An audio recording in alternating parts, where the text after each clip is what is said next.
우리는 계속해서 우리가 겪고 있는 이 광야의 삶을 버티고 또한 이겨내는 그 방법들을 성경의 인물들을 통해서 배우고 그 가운데 행하시는 하나님의 일들을 함께 바라보고 있습니다. 그 가운데 오늘은 아까 말씀드렸던 것처럼 아브라함의 광야입니다. 우리 함께 그 기다림의 광야라는 것이 과연 어떠한 광야인지를 함께 좀 나눠보고자 합니다. 그 전에 먼저 우리 믿음의 조상 또는 열국의 아버지라고 불림을 받는 도대체 이 아브라함의 생애가 어땠는지를 한번 좀 점검해보고 들어갈 필요가 있겠다 싶습니다. 여러분이 너무나 잘 아시다시피 아브라함의 이야기는 창세기 11장 하반부에부터 그의 아버지 데라의 족보로부터 시작해서 아브람으로 시작을 합니다. 창세기 11장 27절 말씀을 보니까 데라의 족보는 이러하니라. 데라는 아브람과 나홀과 하란을 낳고 하란은 롯을 낳았으며, 창세기 11장 29절로 30절 말씀을 보니까 아브람과 나홀이 장가들었으니 아브람의 아내의 이름은 사레며 나홀의 아내의 이름은 밀가니 하란의 딸이요 하란은 밀가의 아버지이며 또한 이스가의 아버지더라. 사레는 임신하지 못함으로 자식이 없었더라. 이 말씀 이후에 아브라함은 하나님의 너의 고향과 친척과 아버지의 집을 떠나 내게 보여준 땅으로 가라 라는 그 명령에 순종해서 일가를 다 이끌고 갈대아 우르를 떠나서 약속의 땅 가나안으로 가게 됩니다. 그러면서 이제 여기서부터 이제 하나님의 언약이 시작이 되죠. 하나님이 이제 아브라함에게 이렇게 말씀을 하십니다. 너에게 큰 민족을 이룰 것과 너의 이름을 창대케 할 것이고 너는 복의 근원이 될 것이다. 이렇게 엄청난 언약을 하나님이 하시기 시작합니다. 이때 아브라함의 나이가 75세였습니다. 그렇게 가나안 땅까지 이제 들어왔는데 그 땅이 기근이 듭니다. 그래서 다시 애굽으로 내려가게 되죠. 이제 애굽이 가까워지면서 아브라함에겐 또 하나의 걱정이 생겨납니다. 그건 바로 아내 사레의 모습이 너무나 아름다운 거예요. 그래서 혹시나 애굽 바로에게 혹시 빼앗기지 않을까, 또 빼앗김으로 인해서 자신의 목숨도 위태로워지지 않을까라는 걱정에 아내를 누이라고 속입니다. 속이고 나서 바로에게 빼앗기죠. 근데 그 가운데 또 하나님의 은혜로 다시 사레를 되찾고 또한 소유도 되찾고 가나안 내겝으로 다시금 돌아오게 됩니다. 그 다음 행보가 이제 가나안으로 돌아온 이후에 돌아보니 본인의 소유도 많고 조카 롯의 소유도 많은 거예요. 그러다 보니까 그 땅은 한정되어 있고 소유는 많으니까 그 하인들 사이에 갈등이 생기기 시작합니다. 그래서 서로 이제 이별을 하기로 결정을 하고 롯은 소돔으로, 아브라함은 헤브론으로 이주를 하게 됩니다.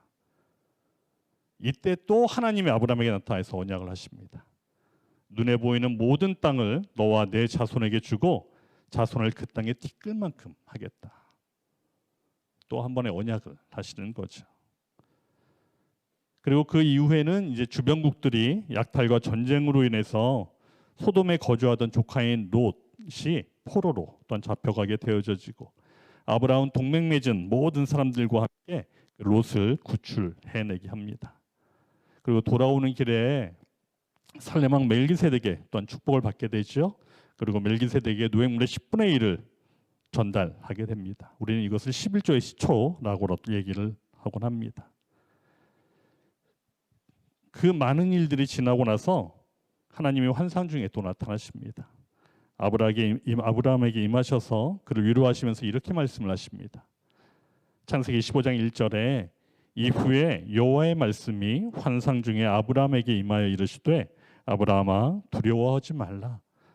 나는 내 방패요 너의 지극히 큰 상급이라 라고 이제 위로를 하십니다. 그러면서 또 축복의 언약을 하십니다.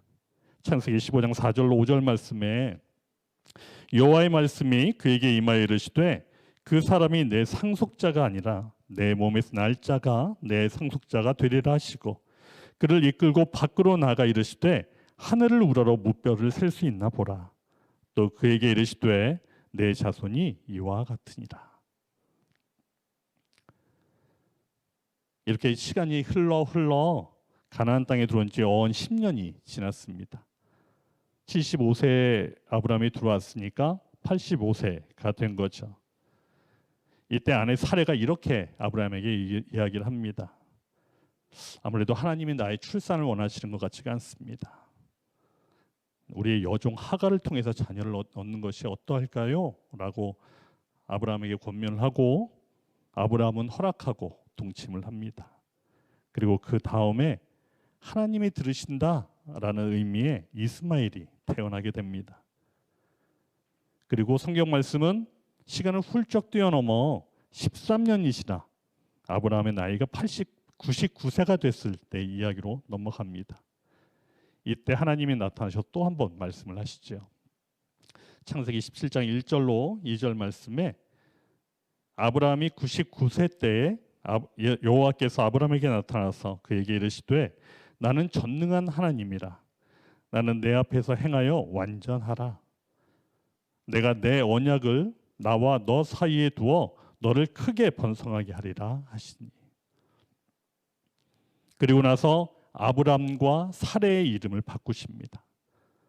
열국의 아버지라는 아브라함과 열국의 어머니라는 사라로 의미를 바꾸어 이름을 바꾸어 주십니다. 하나님은 아마 이때부터 아마 준비를 하셨던 것 같습니다. 이는 새로운 태의 열매를 통해서 이 하나님의 언약하신 그 일을 이루시기로 작정하시고 그 의미를 각 부모들에게 부여하신 것이라고 보여집니다. 그리고 약속대로 아브라함이 100세가 되던 해에 웃음이라는 의미의 이삭이 태어납니다. 이제 그렇게 바라던 아들까지 허락이 되었으니까 이제 해피엔딩으로 다 끝나면 좋은데 그 이삭을 또 번제로 바치라는 하나님의 명령이 또 떨어집니다. 아마 저 같았으면 진짜 이럴 거면 주질 말든지 약속을 하시질 말든지 약속은 약속대로 주실 거 다 주어놓고 왜 이러시나 하는 생각이 참 들 법도 할 텐데 또 아브라함은 그 말씀 가운데 바로 순종하여 그 번제로 딱 드리려고 하는 순간에 여호와 이레의 하나님이 아브라함의 그 믿음을 받으시고 미리 준비하신 순양을 통해서 번제를 드리게 하십니다. 그리고 아브라함에게 마지막 언약을 이제 하시게 됩니다. 창세기 22장 17절로 18절까지의 말씀입니다. 내가 내게 큰 복을 주고 내 씨가 크게 번성하여 하늘의 별과 같고 바닷가의 모래와 같게 하리니 내 씨가 그 대적의 성문을 차지하리라. 또 내 씨로 말미암아 천하 만민이 복을 받으리니 이는 내가 나의 말을 준행하였음이니라 하셨다 하니라. 이후의 사건은 이제 사라가 죽고요. 그다음에 이삭과 리브가 혼인을 하고요. 그다음에 그것까지 마무리하고 창세기 25장에 보면 모든 소유를 이삭에게 주고 175세에 아브라함은 생을 맞이합니다. 과연 이 믿음의 조상, 열국의 아버지라고 불리는 이 아브라함은 이 본인의 175년의 삶 가운데 과연 어떠한 광야의 삶을 살았을까요?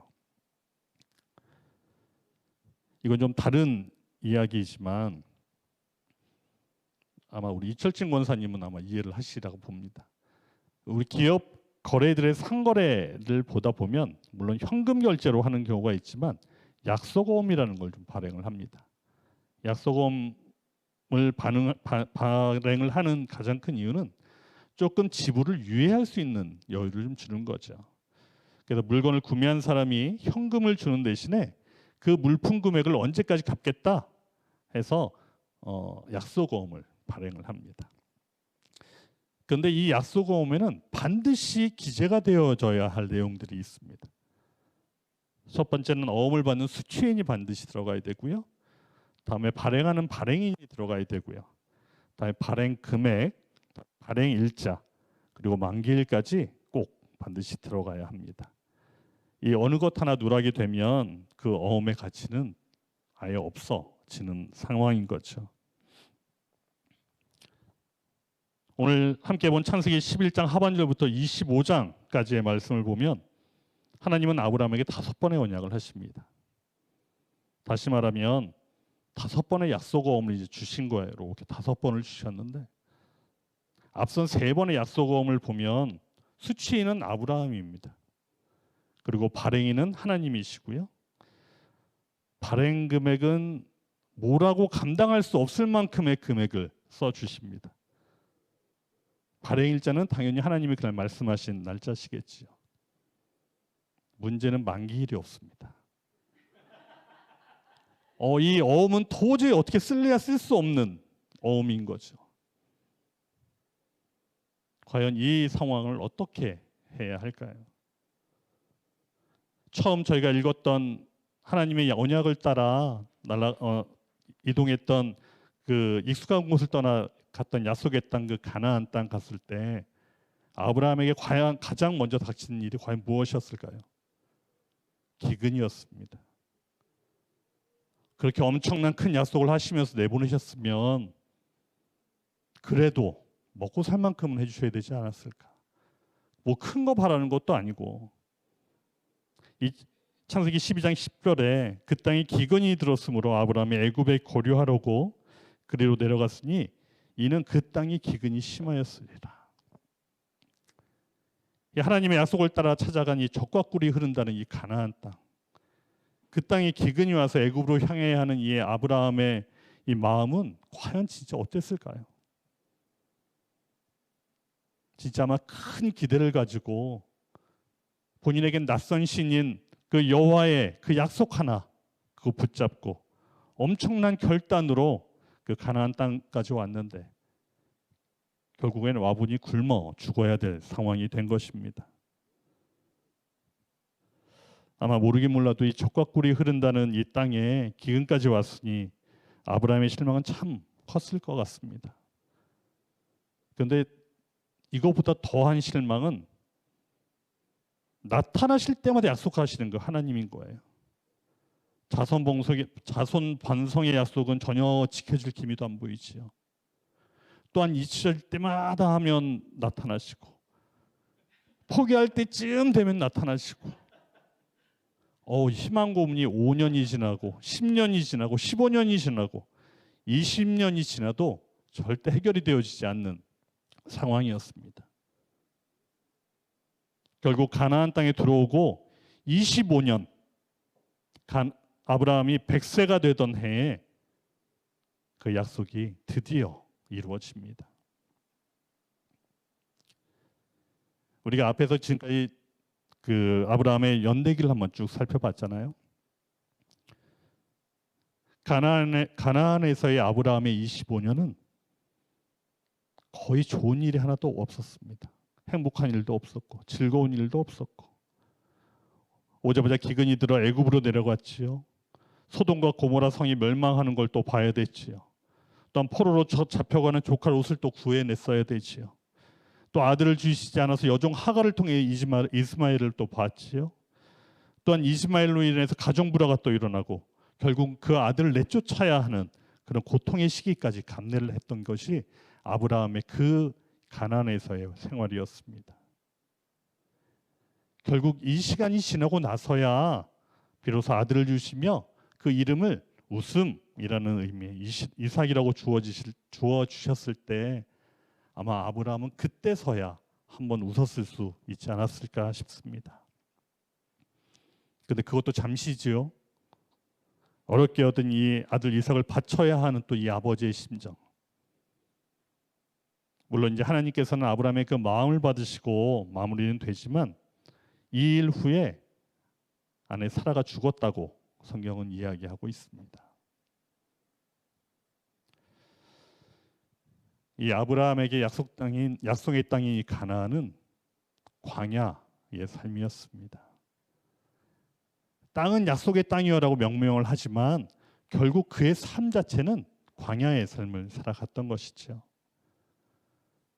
우리가 아무리 가나안에 살고 믿음 가운데 살고 하나님과 동행함 가운데 살고 또 은혜 가운데 살고 순종하며 기도하며 살아도 우리의 인생에는 반드시 기근이 따라오게 됩니다. 또한 광야와 같은 시간도 만나게 되어집니다. 눈물도 슬픔도 아픔도 없는 그런 가나안과 같은 땅은 이 세상에 존재하지 않습니다. 우리는 이 가나안이라는 이 환상에서 벗어나야겠습니다. 가나안에도 기근이 일어날 수 있다는 것을 인정하고 그곳에 들어가면 불행 끝 행복 시작인 그런 마음, 그것도 제해야 하겠습니다. 우리에게 허락되어진 이 가나안 땅은 축복의 땅이 아니라 주님이 축복을 해주시기 위한 땅이기 때문에 그렇습니다. 우리가 그곳에 들어가도 하나님의 은혜가 아니면, 그리고 하나님이 내려주시는 그 비 한 줄기가 아니면 도저히 그곳은 우리가 살아갈 수 없는 광야와 같은 땅이 되어지기 때문에 그렇습니다. 이 하나님이 열국의 아버지라고 삼으신 이 아브라함, 전설에 따르면 우상을 만드는 장수의 아들이라고 나오죠. 그리고 열국의 어머니로 삼으신 이 사라, 임신 못하는 여자였습니다. 그런데 하나님은 왜 이들을 선택해서 믿음의 조상의 가문을 세우려고 하셨을까요? 이유는 그들의 믿음이나 성품 때문에 그것을 선택한 것은 아닙니다. 그들을 선택하신 가장 큰 조건은 그들의 약점 때문이었습니다. 믿음이 없는 남편, 애를 낳지 못하는 아내, 이들을 통해서 하나님은 어떠한 일을 행하실 때 물론 그걸 잘할 수 있는 사람들을 발굴해내고 그들을 들어 쓰시는 경우도 물론 있습니다. 하지만 그 일에 적합하지 않은 사람이라 할지라도 하나님이 하시는 일은 누구를 통해서라도 행하실 수 있음을 나타내기 위하여 도저히 사용되어질 수 없는 사람이라 할지라도 주님의 은혜 가운데 들어 사용하시는 것입니다. 그렇다면 이렇게 들어 쓰기로 작정을 하셨으면 하나님 약속을 주시고 바로 우리에게 이삭을 허락하셨다고 그러면 더 좋았을 텐데 왜 가나안에서 25년 동안의 시간을 지난 후에야 이삭을, 이 자녀를 아브라함에게 허락을 하셨을까? 보통 이 부분은 이렇게 생각하는 경우도 있습니다. 아직 믿음이 없는 아브라함 부부의 어떤 영적 성숙 아니면 영적인 훈련, 또한 믿음의 조상으로 세우기 위한 준비 기간이었지는 않았을까? 하지만 그것보다 더 중요한 것은 그들이 영이 될 때까지 아무것도 할 수 없는 그 나싱의 상태가 될 때까지 하나님은 기다리신 겁니다. 왜냐하면 인간적인 방법으로는 절대 아기를 가질 수 없는 그때를, 그 기다리신 시간이 25년이었습니다. 왜냐하면 계산을 해보면 아브라함이 이스마엘을 가졌던 때가 86세 정도 됩니다. 아마 그때 이삭이 허락되어졌다고 하면 인간적인 방법이었다고 말할 수 있겠죠. 하지만 그때를 지나 도저히 이 둘, 아브라함과 사라의 육체적인 능력이 그것을 감당할 수 없는 나이가 되었을 때 허락하신 하나님의 그 이삭은 100% 하나님의 은혜로 시작되어진 주님의 자녀인 것입니다. 로마서 4장 18절 19절에 이런 말씀이 있습니다. 그가 백세나 되어 자기 몸이 죽은 것 같고 사라의 태가 죽은 것 같음을 알다. 하나님은 이제 그때를 기다리셨던 겁니다. 인간적인 방법으로 아기를 낳을 수 없을 때, 아기를 낳을 수 있는 확률이 0%일 때, 그때까지 하나님은 기다리시고 또 기다리신 겁니다. 그럴 때 하나님께서 아들을 주셔야 그 확실히 그 아이가 하나님이 주신 아들인 것을 아마 아브라함 또 사라는 알았을 것이고, 또한 이후 이삭을 번제로 바쳐야 되는 상황에서도 하나님의 소유를 인정하며 아마 그것은 아브라함이 믿음으로 그대로 반응을 할 수 있었을 것이기 때문에 더욱 그렇습니다. 그래서 결국은 하나님이 허락하시는 그 자녀는 그들이 나싱이 되었을 때, 그때 하나님은 이삭을 허락하시고 그 기다림의 광야에서 이 두 부부를 꺼내 빈 광야에서 나오게 하시는 겁니다. 우리 삶도 참 그럴 때가 많지요. 때로는 우리 삶 가운데 하나님은 우리에게 완전한 제로가 되도록, 완전한 나싱이 되도록 하기 위해서 광야로 들어가게 하시곤 합니다. 광야에 들어가면 정말로 우리의 삶은 제로가 되어집니다. 할 수 있는 것도 하나 없지요. 또한 나의 무능은 철저하게 또 깨달아지게 되지요. 그 후가 되어서야 하나님은 우리를 그 광야에서 꺼내어 쓰시고 또한 그를 통해서 하나님의 놀라운 일들을 하나씩 하나씩 해 나가시는 것입니다. 참 아이러니한 건 아브라함의 이 생애를 쭉 보다 보면 이삭을 위해서 기도했다는 얘기는 한 번도 안 나옵니다. 결국 이삭은 아브라함의 기도를 통해서 태어난 자식은 아닌 것입니다. 하나님이 아브라함과 사라의 믿음에 감복하시고 그 간절함에 응답하셔서 그 허락하셨던 그 아들이 아니라 믿지 못하고 의심 많고 축복받을 만한 어떠한 모습도 없는 이 둘에게 은혜로 허락하셨던 자녀인 것입니다. 하나님이 우리에게 허락하신 약속은 우리의 믿음과 상관없이 반드시 이루어집니다. 하나님이 당신이 계획하신 일은 반드시 행하시는 분이시기 때문입니다. 만약 하나님의 계획이 우리의 믿음의 근거에서 하나님의 계획을 계속 이루어 가신다면 아마 그 계획들은 한 번도 이루어지지 않았을 수도 있습니다. 이 아브라함의 이야기를 통해 성경이 우리에게 전해주고자 하는 그 메시지는 아브라함의 믿음이 아니라 하나님의 그 무조건적인 선택하심, 그리고 그 은혜, 하나님이 허락하신 그 축복, 그리고 하나님의 그 주권, 하나님의 역사, 하나님의 계획, 그리고 하나님의 그 신실하심입니다. 아브라함이 얼마나 위대한 사람인가를 보여주는 것이 아니라, 또한 우리에게 그의 믿음을 본받으라 라고 말씀하고 싶으신 것이 아니라 하나님이 얼마나 신실하신 분인가를 이 약속을 거듭하시며 그 약속을 끝내는 이루시는 그 하나님의 신실하심을 우리에게 보여주고 싶으셨던 것이 이 메시지였던 것입니다. 하나님의 약속의 성취는 아브라함이 그것을 어떻게 이해하고 있는지에 대해서는 전혀 관심이 없습니다. 결국 하나님은 당신이 선택한 방식으로 그 약속을 이룰 수 있으신 분이기 때문에 더욱 그렇습니다. 히브리서 11장의 말씀처럼 하나님이 필요하시다면 이삭을 제물로 희생당했다 할지라도 다시 살아나게 하실 수 있는 그런 분이셨습니다. 결국 아브라함이 행할 수 있던 모든 믿음의 걸음걸음 그 기초는 하나님의 신실함 앞에 놓여 있었던 것입니다. 혹시 우리 여러분 모든 성도분들 가운데 이 아브라함과 같은 기다림의 광야 혹시 지나가고 계신 분이 계십니까? 우리에게 허락되어진 이 광야는 하나님이 우리에게 허락하신 가장 큰 은혜의 시간입니다. 왜냐하면 그 기다림의 그 시간들이 우리로 하여금 그 결과를 기대하는 것이 아니라 하나님 앞에 우리가 더 꼬꾸라지고 그 하나님 앞에 더 매달려 갈 수밖에 없기 때문에 그렇습니다. 그리고 우리는 우리가 진정으로 무엇이 필요한지를 모르는 존재입니다. 그리고 우리는 우리의 미래가 앞으로 어떻게 될지도 절대 모르는 존재입니다.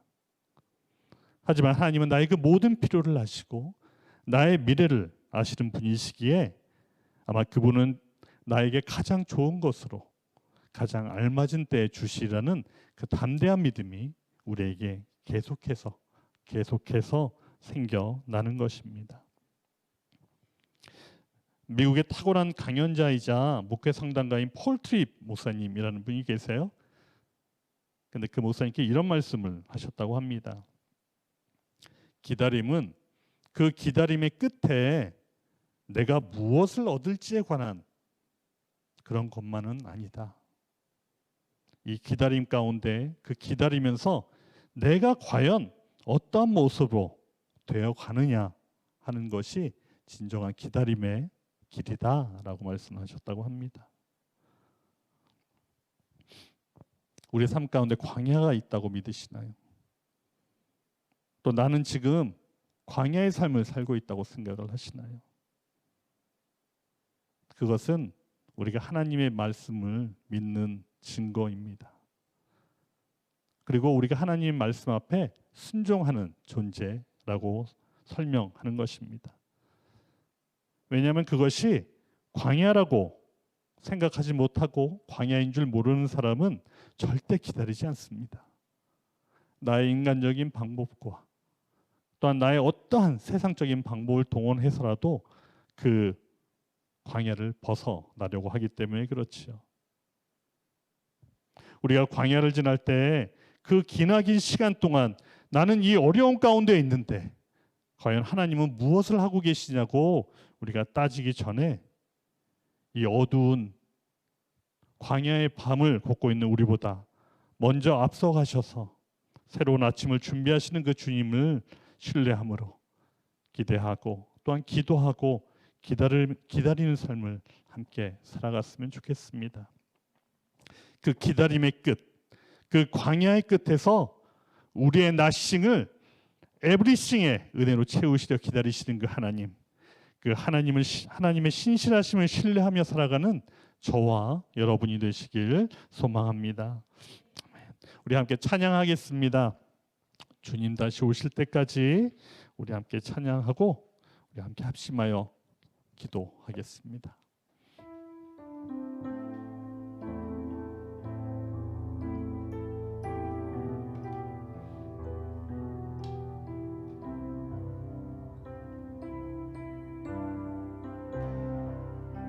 주님 다시 오실 때까지.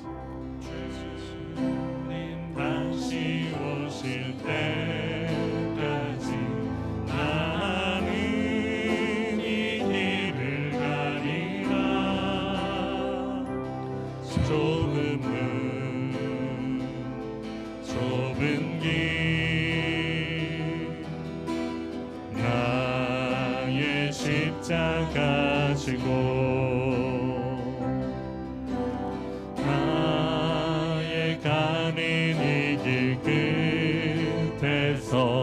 나는 주님을 보리라.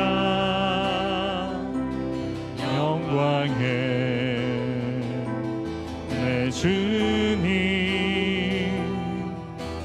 나를 맞아주시리. 주님 다시 오실 때까지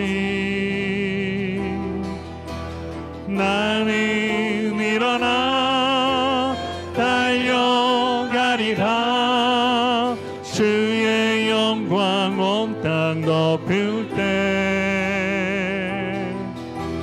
나는 일어나 노래하리. 내 사모하는 주님 온 세상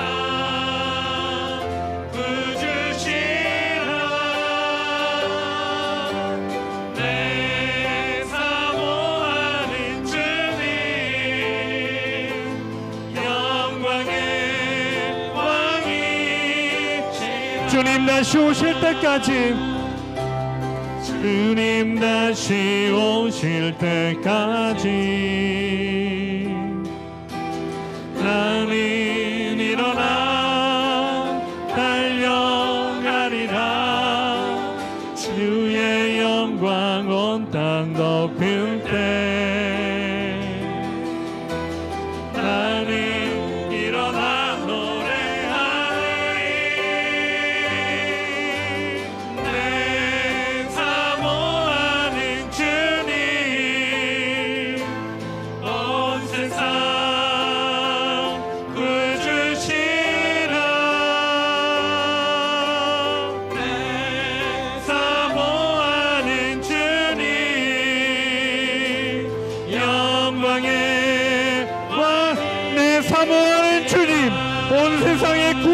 채워주십니다.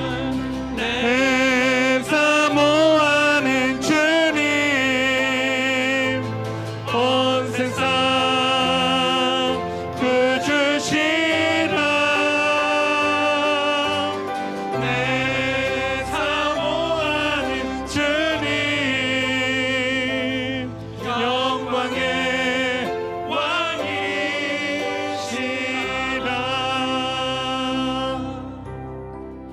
우리 첫 번째 이런 기도 제목으로 붙잡고 함께 기도하기를 원합니다.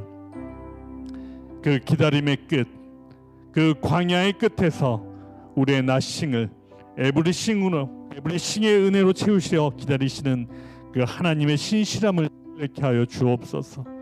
우리에게 허락된 그 하나님의 무조건적인 선택, 은혜, 축복, 그 하나님의 주권, 하나님의 역사, 하나님의 계획, 그리고 그 하나님의 선신실하심을 통해서 우리가 진정 기다려야 할 것은 그 기다림의 결과가 아니라 우리의 주님 되어지시는 것을 이 시간 우리가 감사함으로 깨달아 알게 하여 주옵소서. 우리 함께 합심하여 함께 기도하겠습니다. 기도합니다. 예, 주님, 그렇습니다. 주님, 오늘 말씀 가운데 주님, 우리가 기다림의 끝에, 주님, 광야의 끝에 주님, 우리의 나싱을 주님의 은혜로 채우시려 기다리시는 그 주님의 신뢰하심을 신뢰케 하시어 인도하여 주옵소서. 주님, 주님, 우리 무조건 선택하였습니다. 우리를 은혜 가운데 채워주십니다. 우리를 축복 가운데 거하게 하시고 하나님의 주권으로 하나님의 역사 가운데, 하나님의 계획 가운데, 하나님의 신실하심으로 세워가십니다. 주님, 우리가 오직 이 세상 가운데 진정으로 기다리고 주님, 우리가 기도하며 기다려야 할 것은 주님, 나의 어떤 진정의 끝이 아니라 주님, 오직 주님이심을 이 시간 깨달아 알게 하시니 주님 감사합니다. 주님, 우리의 광야의 끝은 주님, 나의 악담이 아니라 주님이십니다. 주님, 그 광야의 끝에서 주님, 우리를 맞이하실 그 주님, 주님, 그 광야를 지나 결국은 우리가 맞이해야 될 것은 주님, 오직 나에게 맺혀지는 주의 어떤 육체적인 결과 아니라 주님, 그 가운데 더욱더 주님을 바라볼 수 있는 주님의 언제 우리의 영안을 여시고 우리의 마음을 여시고 우리의 환경이 더욱더 주님께 오직 풍부되어져지는 그 놀라운 은혜의 때로 주님 덧입혀 주옵소서. 주님, 우리에게 허락되어진 그 광야는 주님, 우리에게 허락되어진 그 광야는 피원임입니다. 나싱입니다. 주님, 그 은혜를 주께서 베푸셨사오니 주님, 그 은혜를 더욱더 깨달아라. 주님, 그로 인해 우리가 더욱더 몸을 채워갈 것 아니라 그 상황들과 여건과 환경을 통하여 주님을 행하시는 온전히 그 놀라운 은혜를, 그 주님을 더욱더 바라보는 삶 될 수 있도록 주님 인도하여 주옵소서. 주님, 우리에게 허락되어진 그 놀라운 은혜를 봅니다. 아브라함을 통해서도 보고 사라를 통해서도 보고 오늘의 모든 나오는 모든 일정들을 통해서 바라볼 때 진정으로 그 하나님의 언약은 진정으로 하나님밖에 맺을 수 없는 주님의 온전한 그 신실함을 기억할 수밖에 없는 주님, 그러한 언약입니다. 주님, 그 언약을 이루시기까지 기다리시고 참아주신 주님, 그 하나님의 놀라운 인내와 기다림 가운데 주님, 우리를 더욱더 부으실 그 은혜로 채워주시는 주님의 은혜로 감사합니다. 주님, 우리에게도 주님 동일하게 이 광야의 길을 걷고 있다면 주님이 어려운 난관 환경과 여건 가운데 주님만 바라보고 나갈 수 있도록 인도하여 주옵소서. 이 광야의 끝에 주님, 나의 어떠한 결과물로 인해 만족하는 것 아니라 주님이 이를 통하여 더욱더 주님만 붙잡을 수 있는 기회인 것을 주님, 이 시간을 통하여 주님을 더욱더 만날 수 있는 그 광야인 것을, 주님을 더욱더 기다릴 수 있는 광야인 것을 우리의 입술을 공급을 통하여 더욱더 그 주님의 은혜를 더욱더 충만케 누려지는 그 과정이 될 수 있도록 주님 인도하여 주옵소서. 주님, 충만케 하여 주옵소서. 그 광야의 때를 지나는 모든 이들 가운데 주님 덮어주시고 주님, 그 은혜로 충만케 하셔서 주님, 그 시간을 통하여 주님, 낙심하거나 좌절함으로 인하여 주님, 언제 나의 바닥을 보기 전에 주님, 눈을 들어 그 주님을 바라보며 나아가지는 믿음의 발걸음이 더욱더 그들의 삶 가운데 드러나게 하시고 그 시간들을 통하여 일하시는 그 주님을 더욱더 신뢰하며 신실함으로 나아가시는 시간 될 수 있도록 주님 인도하여 주옵소서. 주님 감사합니다. 우리 두 번째로 이 기도 제목 붙잡고 함께 기도하겠습니다. 이 기도 제목으로 함께 기도하시고 단체 카톡방 단톡방에 올려드린 중보기도 제목들 함께 기도해 주십시오. 환우들이 많습니다. 우리 교회를 위해서, 나라를 위해서, 우리 성도들을 위해서 함께 중보해 주시면 좋겠습니다 하고 자유롭게 기도하시다가 돌아가시면 되겠습니다. 두 번째 기도 제목입니다. 주님, 우리는 우리가 진정으로 무엇이 필요한지 모릅니다. 그리고 우리는 우리의 미래도 알 수 없습니다. 하지만 하나님은 나의 모든 필요를 아시고 또한 나의 미래를 아시는 분이십니다. 그렇게 그분은 내게 가장 좋은 것을 가장 알맞은 때에 주실 것입니다. 이 오늘의 기다림의 광야를 통해 내가 무엇을 얻을지가 아니라 그 나를 변화시킬 그 주님만을 기대케 하여 주옵소서. 우리 함께 주님의 이름 한번 부르고 합심하여 기도하고 우리 중보기도 제목으로 함께 기도하도록 하겠습니다. 함께 기도합니다. 주여, 예, 주님 그렇습니다. 주님, 우리가 진정으로 주님, 우리가 너무 잘 알고 있다고 생각을 하지만 주님, 우리가 진정으로 우리가 무엇을 필요한지 모르는 존재입니다. 그리고 나의 미래도 주님, 나는 도저히 알 수가 없는 존재입니다. 주님, 언제 그렇지만 그 상황 가운데에서도 주님은 나의 모든 필요를 아시고 나의 모든 미래를 아십니다. 주님, 그렇기에 주님, 오늘 나에게 허락되어진 모든 좋은 것들이 주님이 가장 좋은 때에 가장 좋은 것으로 주님이 기대하며 갈망케 하시니 주님 감사합니다. 주님, 오늘의 말씀처럼 주님 이 기다림의 광야를 통해 주님 내가 무엇을 얻을지를 주님 먼저 고민하고 주님은 점검하는 것이 아니라 주님의 이 시간을 통하여 주님 이 광야의 시간을 통하여 진정으로 나를 변화시키실 그 주님만 기대케 하여 주옵소서. 주님, 우리의 모든 삶의 여정들 가운데 나타나는 모든 과정, 그것이 광야이든 아니든 그것과 상관없이 주님 나의 삶은 더욱더 주님께만 온전히 붙잡혀 살아가는 삶에 온전히 존재해야겠습니다. 주님, 오직 나를 변화시키실 분은 주님뿐입니다. 주님, 나에게 말씀하시고 나에게 허락되어진 모든 것을 주관하시고 원장하시고 인도하시고 주관하실 분도 주님뿐이십니다. 그렇게 나에게 허락되어진 그 모든 것 주님이시면 충분하겠습니다. 주님, 나의 삶 가운데 주님 오직 주님만 기대케 하여 주옵소서. 나의 삶 가운데 어떠한 환경을 겪고 일어나야 할지라도 그 가운데 일하시고 그 주님만 기대케 하여 주옵소서.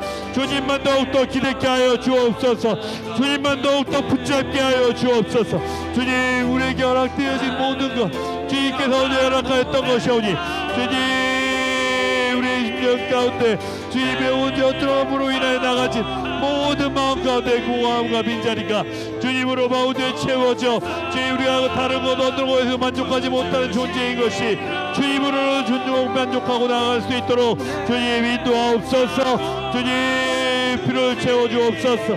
주님, 우리의 미래도 오직 주님이 주관하여 주옵소서. 우리가 알지 못하는 것이 은혜입니다. 그렇게 오직 우리가 주님을 더욱더 따라갈 수 있기 때문에 이렇습니다. 주님, 우리가 알지 못하는 것으로 인하여 더욱더 주님의 은혜에 주님 그 발걸음을 그 손목 붙잡고 나아가는 그 동행의 기쁨을 날마다 누리게 하여 주옵소서. 광야가 오직 단순히 주님 우리에게 허락되어진 고난의 때라고, 주님 광야의 시대가 주님 오직 나의 침묵의 때라고, 그때가 주님이 나의 고통 가운데도 외면하시는 때라고, 주님 오직 그뿐이 아니라 주님 오직 그 광야의 때는 주님이 우리에게 모든 것을 허락하시기 위해 준비하시는 놀라운 주님의 준비의 때입니다. 주님, 나를 준비시키시고 상황을 준비시키시고 여건을 준비시키시고 모든 환경 가운데 일하실 주님의 준비가 맞춰지는 그 시간, 주님 오직 그 기다림의 광야 가운데 더욱더 주님만 기대케 하여 주옵소서. 주님, 우리에게 변화시키실 주님, 나를 통하여 주님의 오직 놀라운 은혜로 덧입히심을 주님 우리를 나를 은혜 가운데 변화시켜 주실 것임을 주님 믿는 믿음으로 주님 그 광야의 때를 주님 오늘 믿음으로 통하여 나갈 수 있도록 우리에게 주님의 은혜로 덧입혀 주옵소서. 주님, 이 시간 우리에게 허락되어진 주님 부탁이 알게 하시는 주님 우리를 깨달아 알게 하시고 주님 우리가 주님에 더욱더 감사케 하시고 주님 오직 우리에게 허락되어진 놀라운 은혜 가운데 결과를 통해서가 아니라 그 모든 과정과 여건 지금 상황을 통해서 말씀하셨던 그 주님의 일을 주님 우리가 더욱더 깨달아 알게 되어지는 시간 허락하여서 주님 감사합니다.